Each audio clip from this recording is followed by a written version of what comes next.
Hello सांग मैंने मोर आउ गोटे नुआ ब्लॉग को आपण मानक स्वागत। आसतु देखा टाटा स्टील कलिंग नगर जो बर्तमान बीएफ साइड में अच्छी 40 मीटर ऊपर आपण मानक व्यू देखा बीएफ साइड आमर एपटे देखो सुपर प्लांट आमर कन्वर साइड देखो ऊपर केमी व्यू देखा बर्तमान एवं इन्स्पेक्शन करने आसूसी देखो केते हाइट में मुझे तलू को देखो केते छोटिया छोटिया जिनस देखा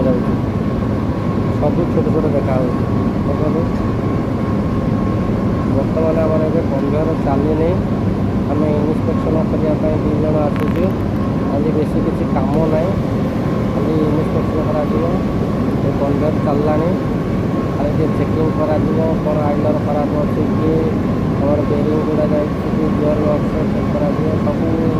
आम जोड़ा कन्वर साइड में जोड़ा फल्ट अच्छी से सब रिपोर्ट करके देखो स्कूटर गुड़ा जाऊँगी ऊपर बहुत बड़ बड़ लंबा कन्वेयर आमको सब चाली